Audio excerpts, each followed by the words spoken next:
વાસણની અંદર એઠું જૂઠું જે કંઈ વધુ છે અરસપરસ ખાય છે. દિવસો પસાર થયા ત્યાં જ એક દિવસ રોહિત પોતાના દોસ્તારો સાથે રમતો રમતો દૂર ખેતરમાં પહોંચી જાય છે અને ખેતરના સેઢામાંથી આવીને રોહિતને સાપ દંશ મારે છે. સાપે દંશ માર્યો. રોહિત બેભાન થઈને ખેતરના સેઢે ઢળી પડે છે. મોઢામાં ફીણ આવી ગયું છે. શરીર લીલું કાચ બન્યું છે. રોહિતના દોસ્તારો દોડતા દોડતા આવીને તારામતીને કહેવા લાગ્યા, હે રોહિતની માં, તારા દીકરાને સાપે દંશ માર્યો છે. તારામતીને મુખમાંથી ચીસ નીકળી જાય છે. પોતાના દીકરાને મળવા માટે દોટ મૂકે છે. ત્યાં જે બેન કહે છે, ઊભી રહી, ક્યાં જાય છે? બેન, મારા દીકરાને સાપે દંશ માર્યો છે. તારા દીકરાને સાપે દંશ માર્યો તો ભલે માર્યો, પેલા ઘરનું કામ કરી નાખ, ત્યાં સુધી ઘરની બહાર ડગલું નહીં ભરાય. તારામતી કામ કરતી કરતી પોતાના દીકરાને યાદ કરતી પ્રાર્થના કરવા લાગી, મારા વાલા દીકરા, તારી માને માફ કરજે, આજે હું તારું ધ્યાન પણ નથી રાખી શકી. સાંજ પડી ગઈ છે. ખેતરના સેટે દોટ મૂકે છે. ત્યાં જ વાલો દીકરો મળદું થઈ પડ્યો છે. રોહિતની છાતી ઉપર માથા પછાડતી તારામતી આક્રંદ કરવા લાગી, મારા વાલા દીકરા, તારી માને માફ કરજે કે અંત સમયે તારી માં તારી પાસે ન આવી શકી. દીકરાના મૃતદેહને છાતીએ લગાડી તારામતી આ બેનના ઘેર આવી. બેન, મારો દીકરો મૃત્યુ પામ્યો છે, તારા ઘરમાં કોઈ કોરું કપડું હોય તો આપ, મારા દીકરાને કફન ઓઢાડો. એ બેન કહેવા લાગી, તારો દીકરો મૃત્યુ પામ્યો તો ભલે પામ્યો, મેં પહેલા તને કીધું તો તારાથી કઈ મગાશે નહીં, હું તને કઈ આપીશ નહીં, માટે થોડું કામ બાકી છે, પહેલા કરી નાખ. તારામતી રોહિતના મૃતદેહને એક બાજુ સુવડાવી સાડીનો છેડો ફાડી ઓઢાડતી દીકરાને પ્રાર્થના કરવા લાગી, મારા વાલા દીકરા, તારી માને માફ કરજે કે આજે તારી માં તને કોરું કફન પણ ઓઢાડી શકતી નથી. અડધી રાત થઈ છે. વાલા દીકરાના મૃતદેહને લઈને તારામતી સ્મશાન તરફ દોટ મૂકે છે. ત્યાં જ એક ભાઈ હાથમાં ફાનસ લઈ અજવાળું કરી નજીક આવીને કહેવા લાગ્યા, હે દેવી, અડધી રાતે તમે કોણ છો? તારામતી ઓરું ઓઢું છે, મોઢું દેખાતું નથી. તારામતી ઓળખી જાય છે, આ તો કોઈ નથી, આ તો મારા પતિદેવ હરિશ્ચંદ્ર છે. તારામતી કહેવા લાગી, હા, હું તારામતી છું. હરિશ્ચંદ્ર કહેવા લાગ્યા, તારામતી તમે? આપણો દીકરો રોહિત છે. તારામતી બે હાથ જોડ્યા છે, મને માફ કરજો કે હું આપણા દીકરાનું ધ્યાન ના રાખી શકી. હું અહીંયા આવી હોય તો માત્ર મારા દીકરાના અગ્નિ સંસ્કાર માટે આવી છું, એની તૈયારી કરો. હરિશ્ચંદ્રના આંખમાં પણ આંસુ આવી જાય છે. એ દેવી, આ નગરનો નિયમ છે કે કર ભર્યા વગર કાષ્ટ ન મળે, લાકડા ન મળે. મારી પાસે તો કઈ નથી, તમારી પાસે કઈ હોય તો આપો કે આપણા દીકરાને આપણે અગ્નિ સંસ્કાર કરી શકીએ. તારામતી બે હાથ જોડ્યા છે. પોતાના પતિના ચરણે પ્રાર્થના કરવા લાગી, તમને ખબર છે તમારી પાસે કઈ નથી, મારી પાસે કઈ નથી, પણ આજે પત્ની નહીં, મારા વાલા દીકરાની માં તમને પ્રાર્થના કરે છે કે મારા દીકરાના અગ્નિ સંસ્કારની તૈયારી કરો.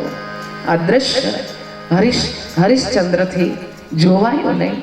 લાકડા લાવે છે, શૈયા બનાવે છે, એના ઉપર રોહિતના મૃતદેહને સુવડાવીને અગ્નિ સંસ્કારની તૈયારી કરે છે. ત્યાં જ નગરનો સેનાપતિ આવે છે. ભાઈ, તે રાજ્યના વિરુદ્ધ કામ કર્યું છે, માટે રાજાએ તમને ફાંસીની સજા આપી છે.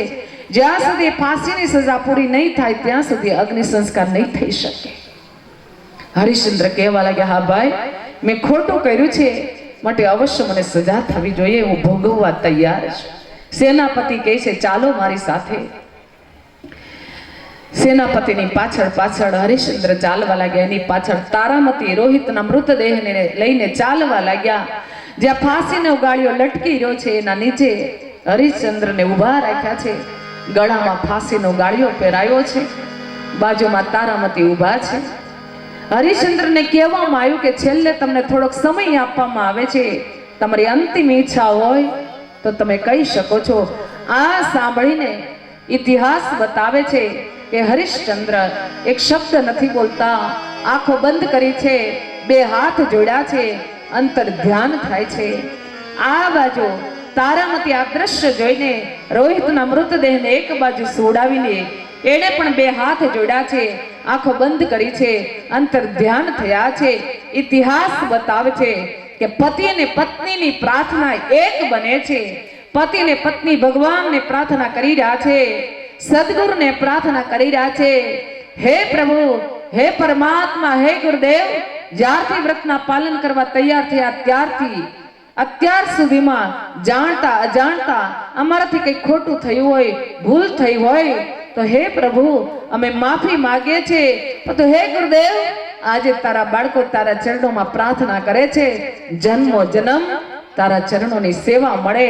પ્રાર્થના ચાલી રહી છે ત્યાં જ અંતરિક્ષમાંથી સ્વયં દેવતાઓ હરિશ્ચંદ્ર અને તારામતી પર ફૂલની વર્ષા કરે છે.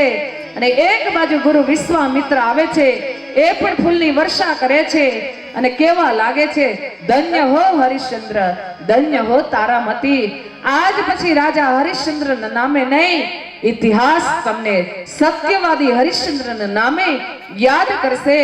ગુરુ વિશ્વામિત્ર હાથમાં અંજલિ લઈ રોહિત ઉપર છાટે છે અને રોહિતને સજીવન કરે છે.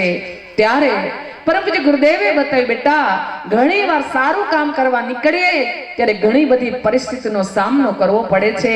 માટે સારું થવું હોય તો દુનિયાના નજરમાં નહીં, સારું થવું હોય તો સદગુરુના નજરમાં સારા થઈએ. આ દુનિયા એ ક્યાંયથી નહીં છોડે. સીધે સીધા ચાલ્યા જતા હશે તો કહેશે બહુ મોટો થઈ ગયો, અમારી સામે જોતો પણ નથી. આજુબાજુ જોવા રહેશે તો કહેશે શું ફાફા મારે છે, તને ચાલતા નથી આવડતું. નીચું જોઈને ચાલીશું તો કહેશે શું એવા પાપ કર્યા, તારે નીચું જોવું પડે. આ દુનિયા ક્યાંયથી નહીં છોડે. માટે સારું થવું હોય તો દુનિયાના નજરમાં નહીં, સારું થવું હોય તો સદગુરુના નજરમાં સારા થઈએ. સદગુરુને ગમતા કાર્ય કરીએ કે જેથી કરીને એની કૃપા દ્રષ્ટિ, અમી દ્રષ્ટિ આપણા ઉપર પડે. માટે કીધું છે, જીતને તારે ગગન में इतने दुश्मन क्यों ना હોય, જો હુઈ ગુરુદેવ की कृपा તો બાલનો બાકો હોય. જેની સાથે સદગુરુની કૃપા છે એનો વાળ કોઈ વાકો નથી કરી શકતો. માટે સારું થવું હોય તો સદગુરુના નજરમાં સારા થઈએ. બાકી આ દુનિયા ક્યાંયથી નહીં છોડે. માટે તો કહ્યું છે ને, આવે છો ને સંકટ હજારો, ભગવાન ભરોસો એક તારો, ભગવાન ભરોસો એક તારો. આવે છો ને સંકટ હજારો, ભગવાન ભરોસો એક તારો, ભગવાન ભરોસો એક તારો. માર્ગ મારો છો ને કાકાળો, ભગવાન ભરોસો એક તારો, ભગવાન ભરોસો એક તારો. માર્ગ મારો છો ને કાકાળો, ભગવાન ભરોસો એક તારો, ભગવાન ભરોસો એક તારો. આવે છો ને સંકટ હજારો, ભગવાન ભરોસો એક તારો, ભગવાન ભરોસો એક તારો. આવે છો ને સંકટ હજારો, ભગવાન ભરોસો એક તારો, ભગવાન ભરોસો એક તારો. ભાગે તાળી પાડી ભગવાન સાથે ભરોસો બાંધીએ. દુનિયાનો ભરોસો કર્યો શું મળ્યો? આપણને ખબર છે સાચો ભરોસો ભગવાન સાથે બાંધીએ.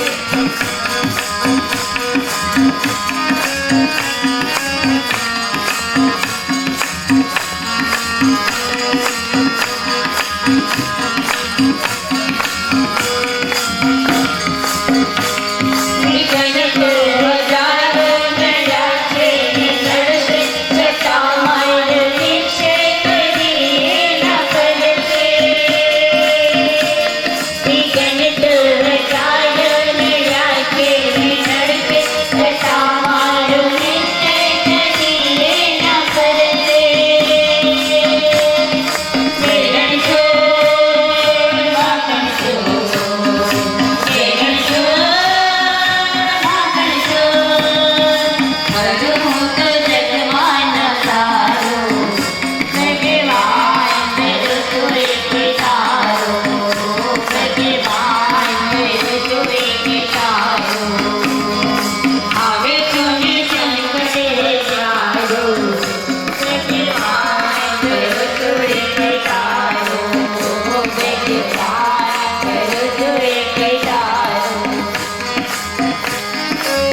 સદભાગ્ય મળે કામ કરવાનું તો ક્યારેય પાછા નહીં પડતા. ખરાબ કામ કરવાનું હોય તો 100 વાર વિચારવાનું. સારું કામ કરવાનું હોય ને તો તરત જ ડગલું ભરી લેવાનું.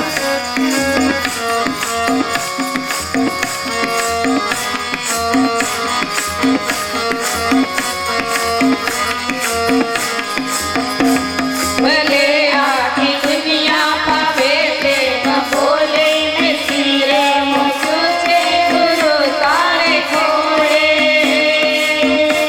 ભલે આખી દુનિયા પાવે પ્રેમ બોલે ને શિરે મૂક્યું છે ગુરુ તારે ખોળે.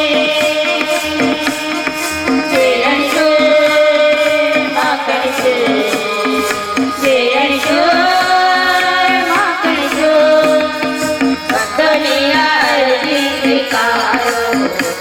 ભગવાન ભરોસો એટલે તારો, ભગવાન ભરોસો એટલે તારો. આવે છો ને સંગડે જાયો, ભગવાન ભરોસો એટલે તારો, ભગવાન ભરોસો એટલે તારો, ભગવાન ભરોસો એટલે તારો, ભગવાન ભરોસો એટલે તારો. ભલે કૃષ્ણ કનૈયા લાલ કી જય. સત્યવાદી હરિશ્ચંદ્ર બન્યા તારામતીના સાથ સહયોગ દ્વારા. ત્યારે અહીંયા એ પણ બતાવ્યું, સત્ય એ પણ છે પરિવાર નિર્માણની અંદર નારીની ભૂમિકા અધિક મહત્વની છે. પરિવારનો પાયો, કુટુંબનો પાયો, સમાજનો પાયો, રાષ્ટ્રનો પાયો, સંસ્કૃતિનો પાયો એ નારી છે. માટે જો પાયો બરાબર હશે તો મકાનને કોઈ વાંધો આવતો નથી. અને પાયામાં કંઈ નહીં હોય તો ગમે તેવું મકાન બાંધીશું તો ટકી શકતું નથી. માટે આખો આધાર એ નારી છે. માટે હે નારી તું જાગ અને બીજાને જગાડ. સાવધાન. હે ને? હવે આપણું આવ્યું એટલે હવે ધ્યાન રાખીએ થોડું. હે ને? અમારા ભાઈ તો એ કહેતા હોય છે કે અમારી બહેનો બહુ કામ કરે. એટલે મને આજે થયું, આજે મારા એ કઈ કહેવા જેવું જ નથી. આજે કઈ કામ થતું ને આટલું સરસ જો મંદિરમાં આટલું થતું હોય ને તો યશ એ બહેનોને છે. એવું અમારા ભાઈ કે તમારી બહેનોનું બહુ મહેનત છે. નસીબદાર છો, સૌભાગ્યશાળી છો. કારણ પરમ પૂજ્ય ગુરુદેવે બતાવ્યું, બેટા નસીબદાર નારી, સૌભાગ્યશાળી નારી સદભાગ્યને પ્રાપ્ત કરી અને અનેક નારીઓ માટે એ પ્રેરણા બનશે. માટે જ્યાં જ્યાં એવા લાગે ને ત્યાં અમે દ્રષ્ટાંતો આપીએ પણ છે. હે ને? અમારે તમે જુઓ, અમે આ વિસ્તારમાં તો બહુ આવવાનું થાય હવે તો.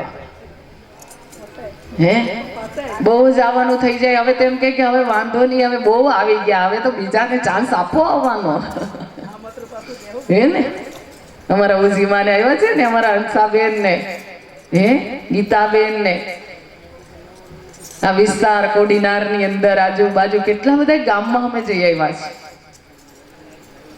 પરંતુ બેનો કામ કરે પણ ભાઈઓનો પણ સાથ અને સહયોગ છે. હે ને? અને સાથ સહયોગ વગર કામ થાય ન થાય.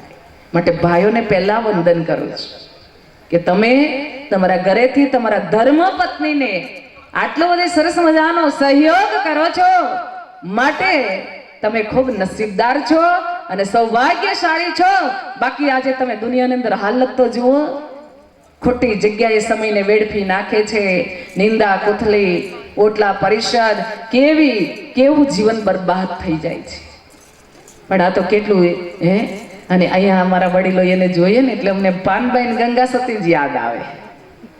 આ યુગમાઈ છે, પાનબાઈ છે, ગંગા સતી છે, મીરાબાઈ છે, ઝાંસીની રાણી છે. મારી દીકરી આજે મારા બેનની દીકરી કહેતી હતી કે મારે કંઈક કરવું છે.